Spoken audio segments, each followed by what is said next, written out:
pieces in place so that you can build an mature IAM capability.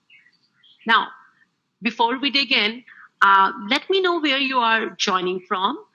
And I would love to know that. I am from Alberta, Canada, pretty cold out here. So please put in chat where you're joining from. Participate, ask questions. I'll be happy to answer any questions you may have during the course of this presentation. I came on camera to put a face to a name. In the previous session, there had been some issues with the audio. There was a lot of echo, I guess. I have made some changes. I hope your user experience will be good, but just to conserve the bandwidth, I would turn off my camera. And with that, let's start. Jealous? Oh, wow, great. Welcome, welcome everyone. Thank you for joining. Great, it's great to see from all around the world. Okay, let's move on. So I want to level set what this session is and this session isn't, because I want to save your time. If you think this session is not for you, maybe you can, you can right now, we can talk about it. We can level set and we can go from there. So this session is about introduction to identity and access management, a holistic view of identity and access management. Whether you are a developer or you are a CISO or you are a security leader or an IT leader, you will get a holistic view of identity and access management. And what is identity and access management program? What, why, and how? We are not going to go into the technical stack here. We're not going to talk about the technologies and the tools. We're not going to talk about the protocols like SAML, OIDC, OAuth, and how do we configure those protocols and what purpose they serve and what not. So I'm not going to go in all those aspects of IAM. As I said, it's a really big topic, and what I am doing today is just scratching the surface on this topic. With that, I want to learn about why you're here today. So I would truly appreciate if you can pick one of the options given here and let me know so that I know more about my audience. Go ahead and choose one response.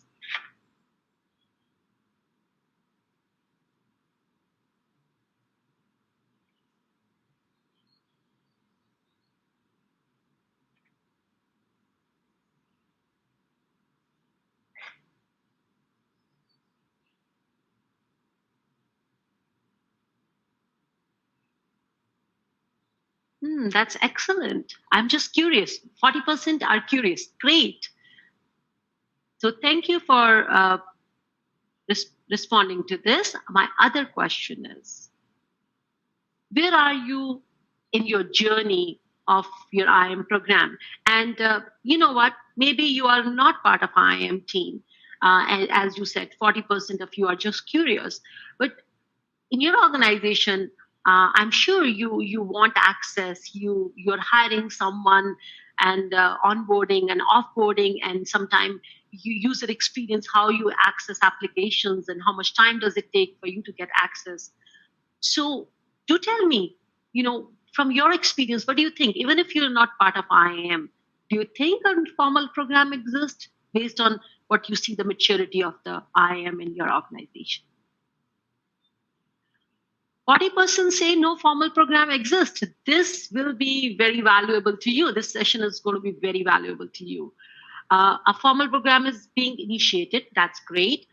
But a formal program exists but is not successful. And that this 6.7% audience would really find a lot of value from this session. So great. Thank you so much for sharing about your program. Now, first and foremost, what is IAM? The Gartner definition, I don't know why this slide just goes away. It just doesn't stick there. Oh, God. Okay. There's some issue here that this slide doesn't stick here. But here, if you can you see the slide? IAM enables Can you say yes or no in the chat, please? Can you see the slide? The definition of IAM, I'm putting, or maybe, you know what, let me write down the definition in, if this is not showing here, so that at least you know what definition I'm talking about.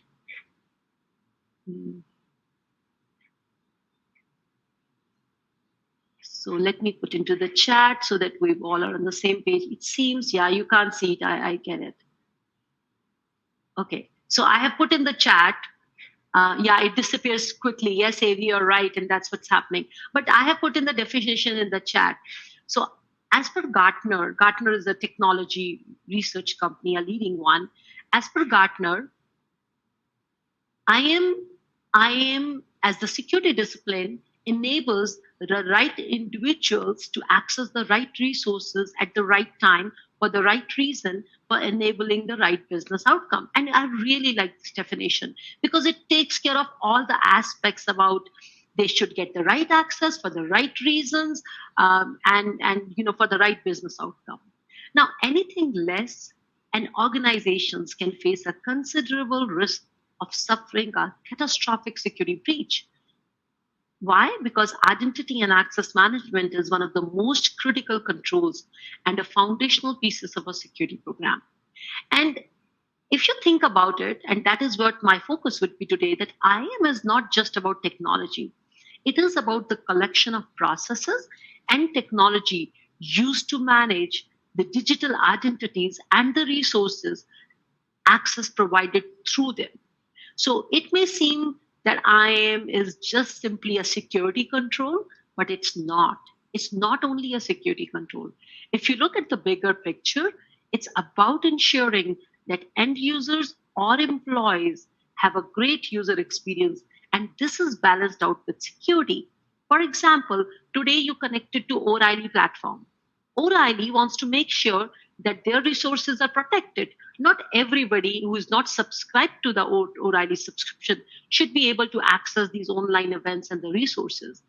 At the same time, so it's about security, about protecting the data, the information, but it's also about your user experience. You want to make sure, or not you want to, O'Reilly wants to make sure that their users, the customers, have a good user experience. You should be able to seamlessly authenticate to the O'Reilly platform.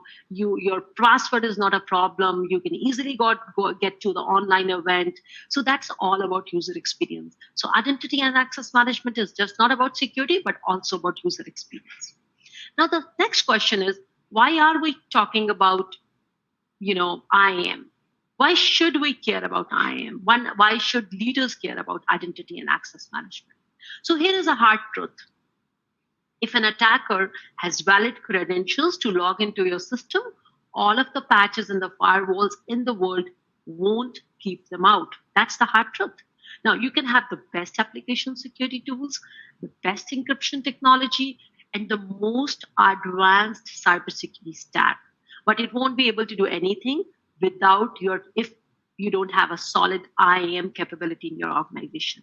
And if you look at some of the recent major attacks, while they may have different strategies like exploiting supply chain vulnerabilities or using weak or unmanaged service credentials, phishing delivered ransomware, but they all have one thing in common.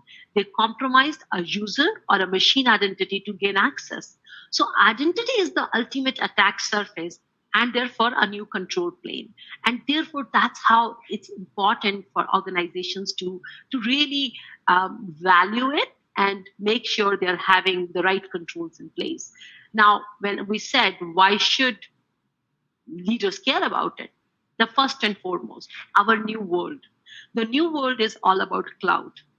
I'm sure most of the audience here would agree to that. Your organization either must be going into, they will be going into cloud, or they are planning to go into cloud, or they are already in cloud, or they have transitioned 80% into cloud. This is our new world. Cloud usage, it continues unabated as our organizations are going into cloud. And many of the organizations have cloud first policy. Any new application they want to implement, it should be considering that whether it's cloud or not. Now, uh, there's an AC is saying, what about the slides? Would you put the slides on the contents window, please? Okay. Sorry, I think the slides are not available. So anyways, I got distracted. Sorry about that.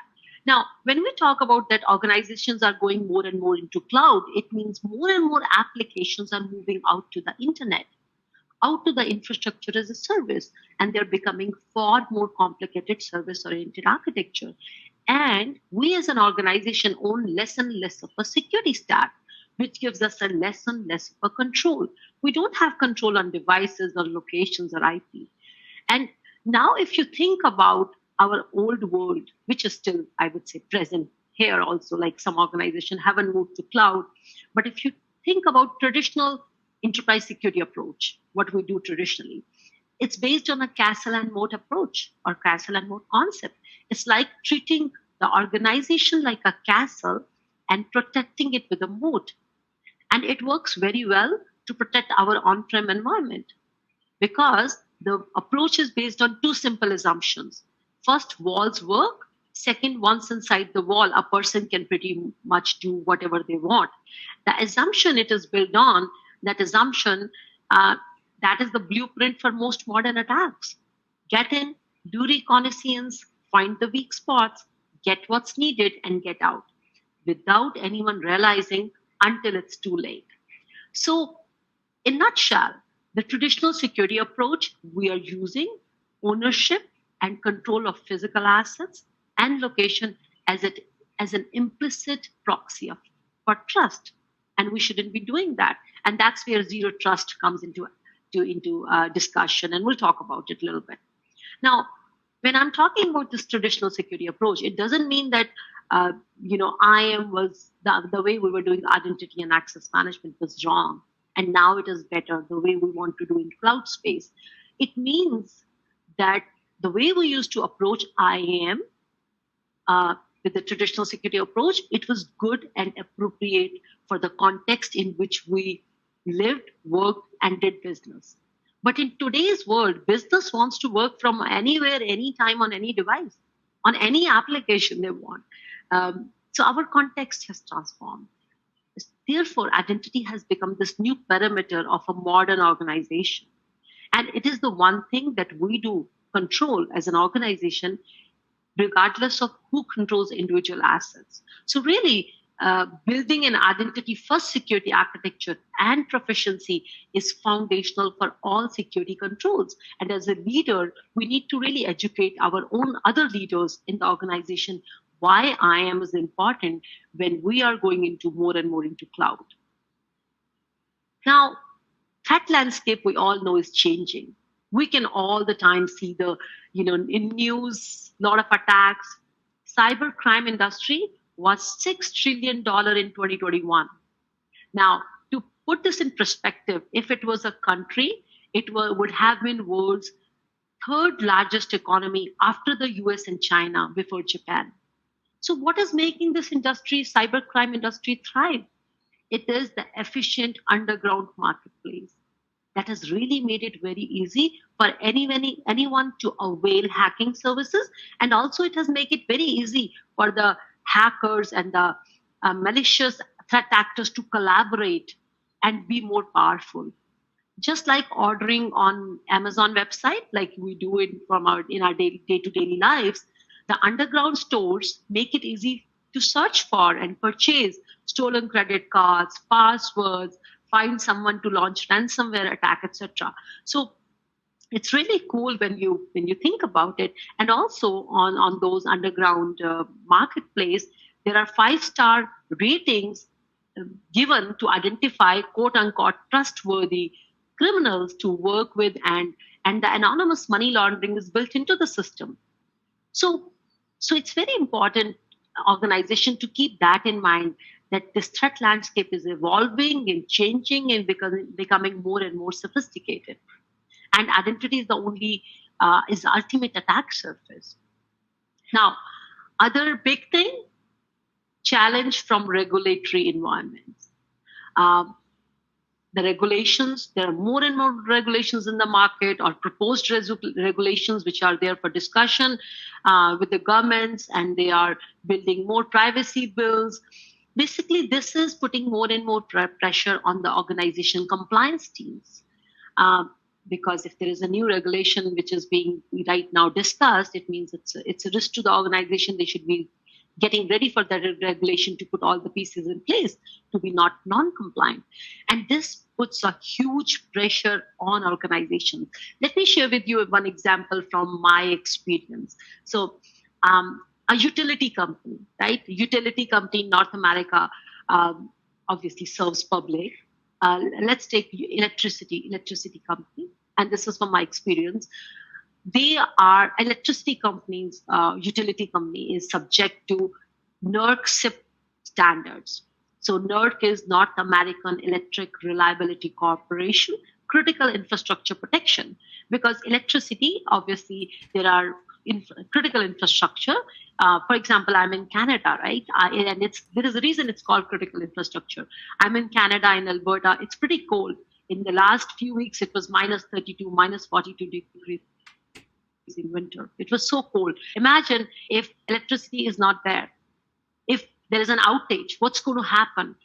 The lives are at risk. So this NERC standard, it basically is a set of standards which ask organizations to demonstrate that they are doing right thing, so that they can serve the public and don't put their lives at risk. So as part of the standard, it's a huge standard. There's a huge compliance team to take care of making sure there's a compliance to these standards. Now, there's one requirement I will talk, and just to demonstrate the pressure on compliance teams if we don't have the right IAM technology and the capability built in. Now, there's one requirement in IAM context, and that is that if a person, an employee is leaving or a contractor is leaving an organization, their access should be removed within 24 hours. Now, this is a requirement. Now, imagine an organization where identity and access management, provisioning, deprovisioning is manual. There's a lot of technical debt, highly customized identity management system. Processes are not defined. What's going to happen? It means when everything is done manually, there will be a mess, high probability of a mess. And then if you see at the compliance side, there would be one FTE who is poor guy or girl checking all the time the compliance. If somebody was let go or somebody left the organization, just getting all the reports, reconciling and finding out from hiring manager, when did you open the ticket and all those things. And if there is a mess, then the utility company, the compliance team have to write a self-report. And it's not like writing a simple email or putting a form saying, sorry, we missed it.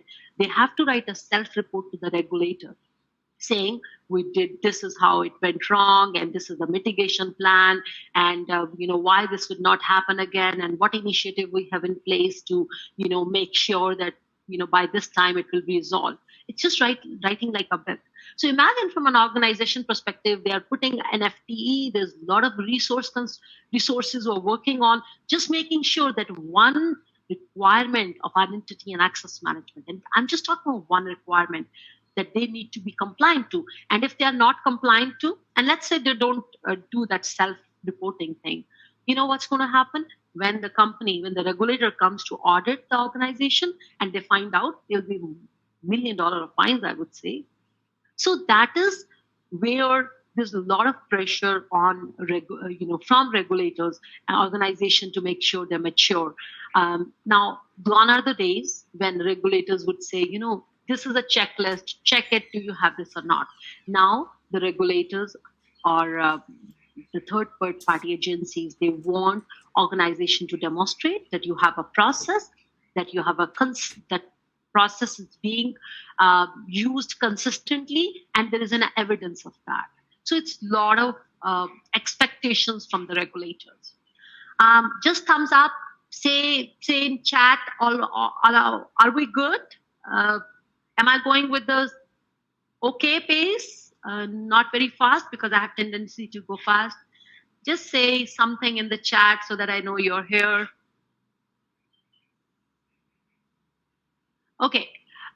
I wanted to talk about this bill C-2627, just as a very high level, just to show you that, see, you know what, there are some, and this is a proposed bill, uh, just to show you that governments are working on more and more bills. So this is about C-26 about cybersecurity and C-26 about privacy, and organizations are working with their compliance team right now, assessing the risk of it. So just if you want to read more about it, you can go and find out more on Google, I guess. Now, if another reason why you should care about identity and access management, if you are an organization who, your policy says that we are compliant to NIST cybersecurity framework, or we align to NIST cybersecurity framework, then you see this control PRAC. It is about identity management and access control. If you are an organization who is tracking your security maturity and showing it to the board that your security maturity was 0.5 or 1, and now how you are becoming better, this is where you have to make sure you invest in identity management and access control. Otherwise, you won't be able to show that maturity. So this is another reason why you should care about making sure you have identity and access management taken care of. And this cybersecurity framework is one of the very popular frameworks right now for many reasons. And that's what I'm going to talk about on my February 13 session about cybersecurity frameworks in 90 minutes. Okay, what are the risks of it? Right? We talked about it. Let's say you don't do anything. You don't invest in IAM. You don't do what is right. The risks are obviously security exposure and non-compliance. I just talked about that requirement of somebody leaving the organization, their access should be removed within 24 hours. What will happen if you don't have processes and you don't do it right at the right time? Security risk. The person might be disgruntled. It depends how they are leaving the organization. And also, anybody can have access to your critical resources. Now with the cloud, there's only one role, which is between a hacker and your critical information on application, the system and application. So this is really real risk, I would say, data breach or unavailability of critical systems resulting in financial losses, brand damage, litigation, and regulatory non-compliance. I talked about critical infrastructure and gave you an example in a utility company. If in Canada we don't have our furnaces running in minus 42, what's going to happen, right? It's a critical system is not available. Operational inefficiencies and ineffectiveness. That's another reason. The risk, I would say, not reason, the risk. You as a company, every company is trying to be a digitally transformed company. I'm assuming 80% of you in your organization have a digital transformation team or digital team, which is working on creating new products for creating revenue and whatnot. Now, if your IAM is not right, is not robust, is not mature, I can guarantee it's difficult, it's very complex, and you would not be able to provide those agile services, and would you not be able to really contribute, and there will be inability to digitally transform what you really want to do in your organization or your digital teams want to do in your organization. And there will be loss of competitive edge, I would say, because if you're building digital transformation, if you want to digitally transform your organization, you're building that shiny product, and at the back end, everything is manual. You don't have processes defined, a lot of technical debt.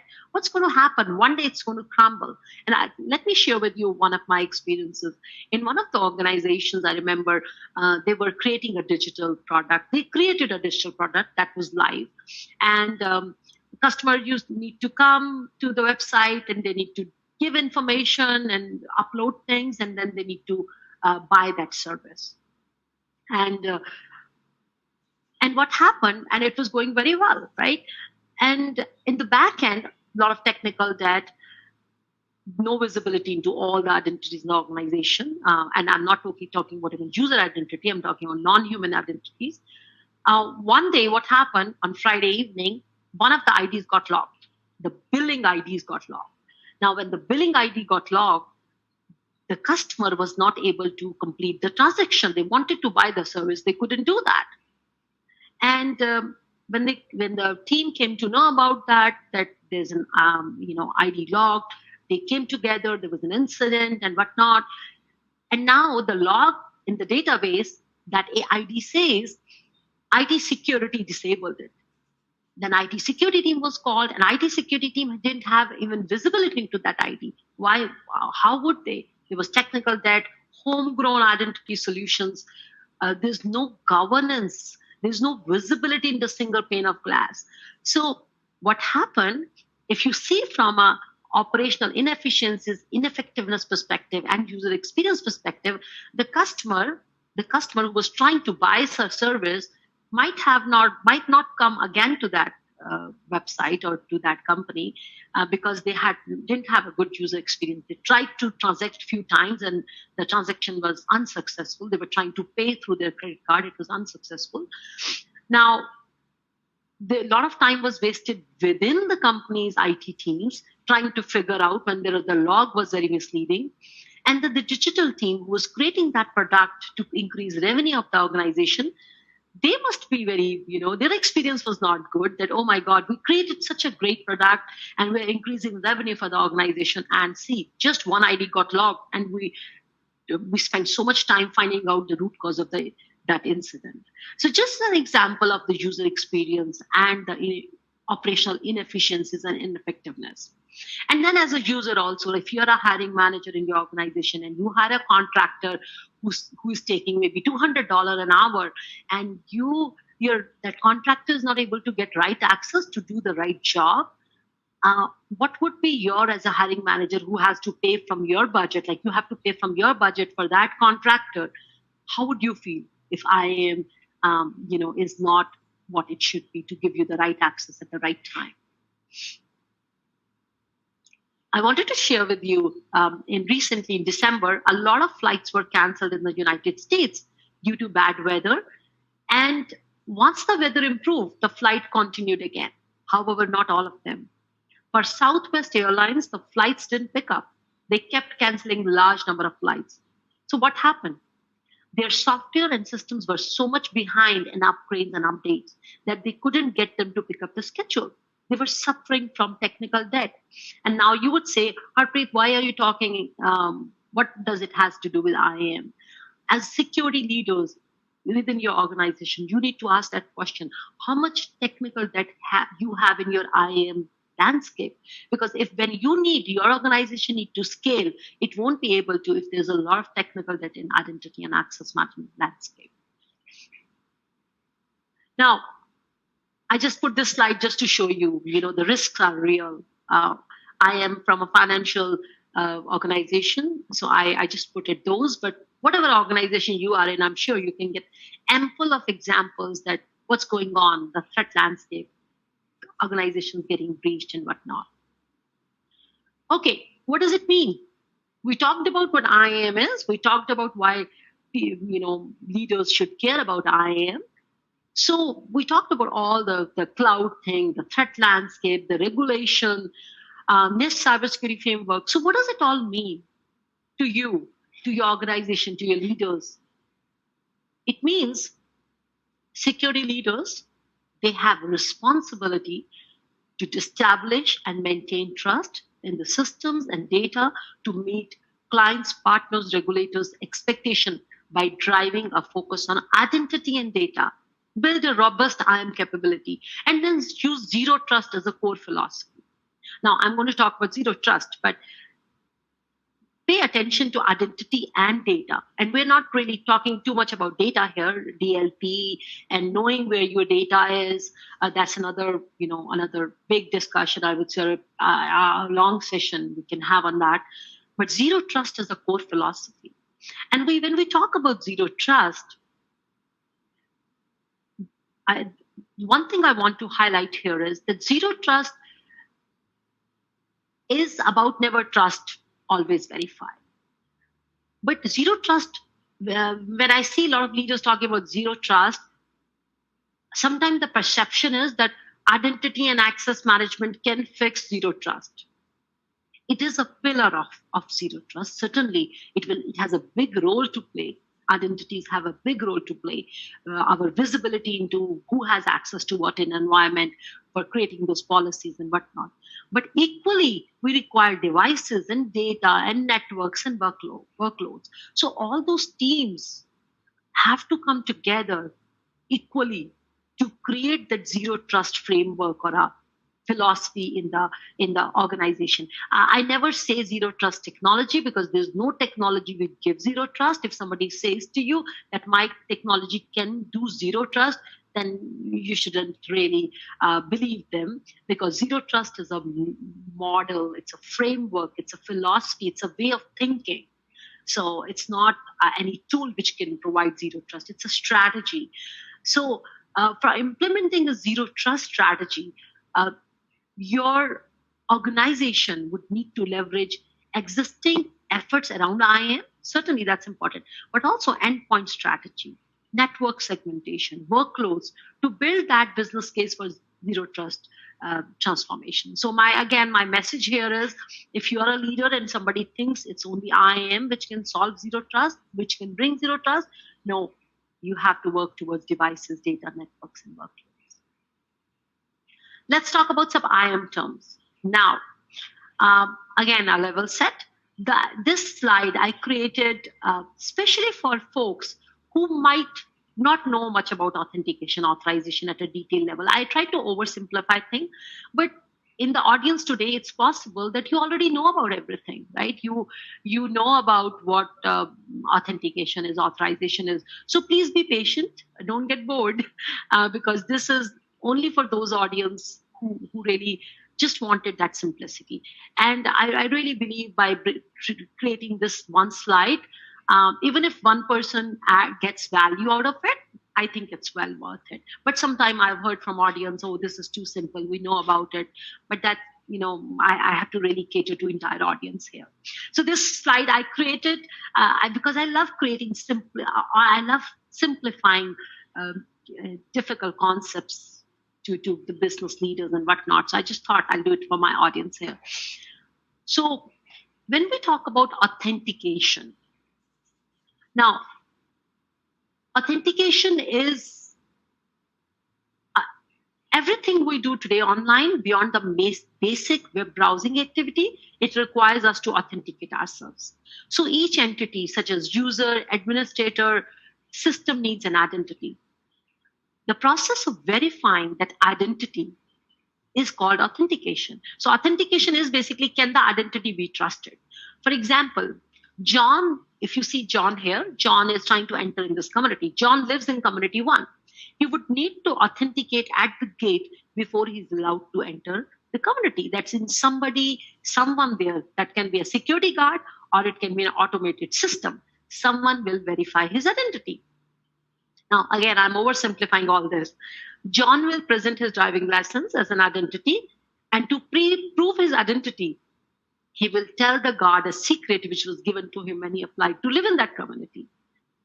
So once John has completed the authentication, now we as an organization or this community administrators, they need to know or they need to give John access to what he should have inside that community. Because if you see inside that community, there's a blue building, there's a yellow building, there's a pool, there is a gym. So what action an identity can do, that is authorization. So the process of checking what access an entity should have is called authorization. Now, the most important concept to remember for authorizations are two concepts: least privilege access and segregation of duties or separation of duties. Now, least privilege means that users, systems, or tools should be able to access only what they need to do their job and no more. And in practice, this usually means that you have a deny by default policy in place, so that unless you specifically authorize something, it's not allowed. Separation of duties actually comes from the world of financial controls, where two signatures may be needed for checks over a certain amount. And in the world of cloud security, this usually translates more generally into making sure that no one person can completely undermine the security of the entire environment. For example, someone with the ability to make changes on systems should not also have the ability to alter the logs from those systems. Now, access management, again, is about ensuring that entities can perform only the tasks they are needed to perform. So authentication and authorization, basically, we're talking about access management. Now, what is MFA? Let me check if there is some question. Just give me a second. I'll try to. I'm not able to see attendee chat properly. Just give me a second. Okay. What's the reason I can't see attendee chat? Team chat. Okay, no worries. I'll carry on with others. Okay, that's good. Just go ahead. Okay, excellent. Now, MFA, multi-factor authentication. MFA is one of the best ways to guard against weak or stolen credentials. And if implemented properly, will only be a small additional burden on users, like they have to put a second factor. Now, while authenticating, if one uses something like a security key or fingerprint along with a password, we call it a multi-factor authentication. And different authentication factors are commonly defined as something you know, passwords are the common example, something you have, for example, an access badge or your cell phone. And this is typically defined by a physical item that's difficult to replicate rather than a piece of data that's easily copied. And something you are, for example, your fingerprint or your retinal pattern. So MFA is using more than one of these factors for authentication. Now, using the two same factors, like two different passwords, doesn't help much. The most common implementation is two-factor is, when something you know, like a password, and something you have, like your mobile phone. So, and organization should absolutely use 2FA any place where the impact of lost or stolen credential would be high, such as for any privileged access to read or modify sensitive data, or access to systems such as email that can be leveraged to reset the passwords. And for example, if you're running a banking site, you may decide the impact is low if someone is able to read a user's bank balance, but high if someone is attempting to transfer money.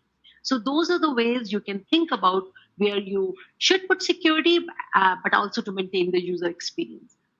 Now, if you're managing a cloud environment, if you think about that, unauthorized administrative access to the cloud portal or API is a very high risk. So you must have MFA there, because an attacker with that access can usually leverage it to compromise all of your data. So you have to turn your two-factor authentication on. And the most common method of verifying something you have are text messages to the cell phone, like SMS. But this method is not recommended anymore, even by NIST, because of ease of stealing someone's phone number via SIM cloning or number porting or intercepting the message. So new implementations, I would suggest, should not use SMS, and existing implementations should move to another method, whatever they think works for the organization. Now, when we talk about single sign-on, is an authentication mechanism that allows someone, like let's say John, with a single ID and password to any of the several related yet independent software systems. So true single sign-on allows basically the user to log in once and access services without re-entering any other authentication factor. For example, now John can go into the blue building, in the yellow building. John doesn't have to doesn't have to give any password or a driving license. When he was entering the gate, there was a sticker put on his shirt. And by seeing that sticker, the guards on blue building and yellow building, they didn't even ask him any question. He was allowed to get in.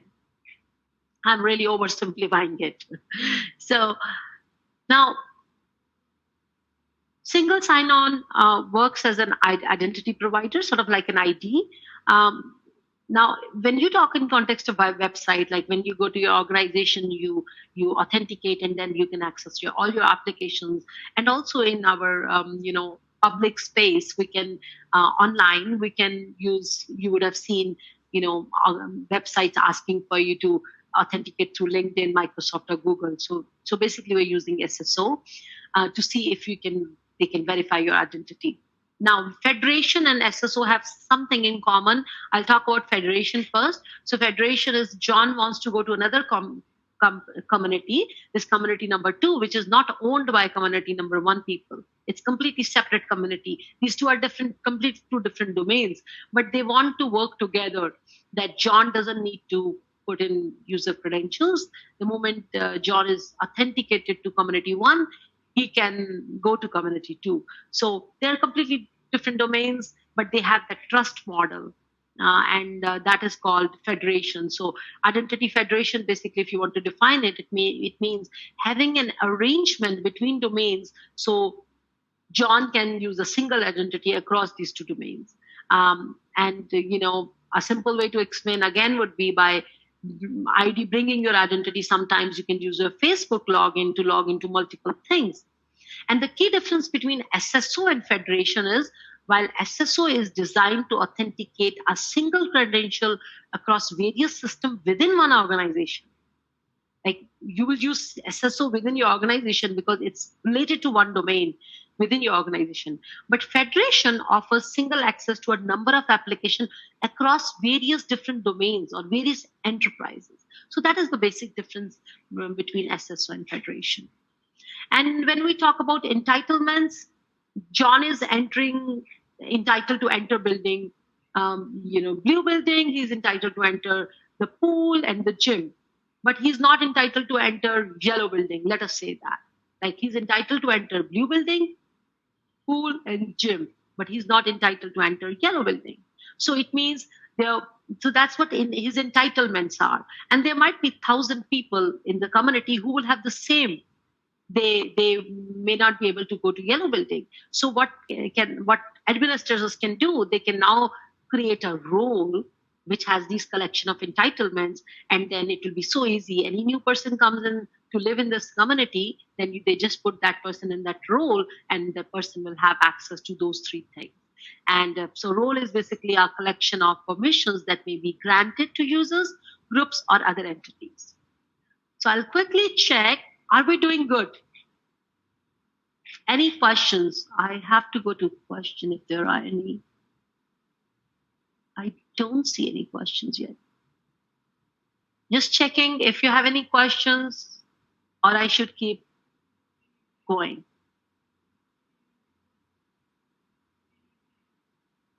Silly question. There's no question as silly question, GB. I used SSO to log into this session on my employer's network. This is a good example. I used SSO to log into this session on my employer's network. So has your employer's network, they have subscribed to O'Reilly, like they use O'Reilly? If they use O'Reilly as as a learning tool in the organization, they would have created SSO then. Yes, these concepts are universal to any cloud system. Yes. Right?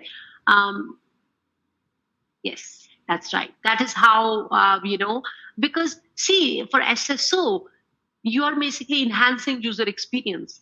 Then if O'Reilly, let's say, JC, you said O'Reilly is being used in your organization as a learning tool, then that's how they are putting SSO behind. If you're using saying so that you don't have to. And also it can make things very simple. For example, when a new hire comes in your organization and they need access as a birthright provisioning, they need access to O'Reilly, then we don't need to go to O'Reilly and say, O'Reilly, now we have a new person in our organization, they need to be added there. Automatically, they have an SSO, and also if we have AD, synchronization we're doing, at the technical stack level, then the user will be automatically added there. Otherwise, if you're not doing that, then one has to extract the report from HR and say, oh, these are the new users, and give go to and put into O'Reilly console, and that becomes pretty, I guess, a lot of manual work. In SSO config like Okta, they put. Now we are going on the config level, JC. I don't want to talk about that, but yes, you can, think from that perspective. I want to stay at that level where you are giving, once you open Okta, you have all the tiles in, and you have O'Reilly there. Yes, it becomes an entitlement. It can be a birthright provisioning. You're right. If you're logging in with your company credentials into O'Reilly, is that not federation? Oh, okay. You know what? Can you put these questions in the Q&A so that I don't forget it, and I'll try to answer it later because I have lots to cover. Okay. I'll keep going. Okay. Are federation SSO the same concept? Yes, they are the same concept. For federation, you require SSO. So they are interdependent, I would say. Okay, now let's go to the next. Now, I have a question for you. A zero trust security strategy is defined by which of the following primary elements?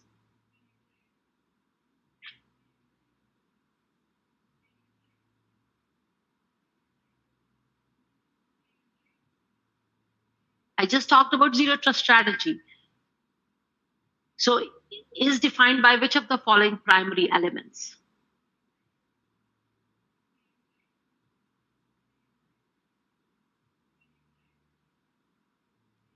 Excellent, excellent. So the 50% IAM network access and segmentation design, that is the right answer. IAM and security awareness training is not the right answer. When we talk about zero trust, our focus is identity and access management, workloads, network access, obviously segmentation. You have to really create micro segmentation and resources. Let's just put in there. I'm not, that's okay if it was not correct or you didn't guess it correct, because I am not really talking about zero trust quite a lot. Okay, now let's go next. IAM use cases. So let's talk about different IAM use cases. There are 3 different use cases for identity and access management. B2E, B2B, B2C. Business to B2E, when you are logging into your employer's network, that is B2E. B2B is when you have your supply chain or your partners who are connected, federated reorganization, that's B2B. B2C is like you all are connected to O'Reilly's website today. You are a B2C use case. You're a customer of O'Reilly. So if we go to one by one, when you are authenticating your organization's employees with your own application, business, it's B2E. In B2E, our main focus is lifecycle management of joiners, movers, leavers. So joiners are new hires, and the goal is to get them timely access to the right resources. Movers move within the company from one team to another, from one role to another. For example, someone moves from finance team to HR, or from security team to compliance team, or from any other teams to any other team. The goal is that movers don't keep accumulating privileges. And leavers are employees or contractors leaving the organization. The goal is to timely remove their access from all the on-prem systems and cloud systems. And don't forget about identities of non-human identities, I would say, in the environment. We're just talking about human identities, but they're non-human identities, application IDs, machine IDs, and whatnot. Those need to be managed too, just like human identities. But in B2E, we are focusing on joiners, movers, leavers. Always remember that. In B2B is authenticating your organization employees with your partners, vendors, or authenticating your partner's vendor to your applications. So you, as an organization, need to connect to your business partners irrespective of which industry you're in. So this is really about making sure that members of your supply chain can interact with you. You are giving them the apps, and hopefully they are showing up with their own identity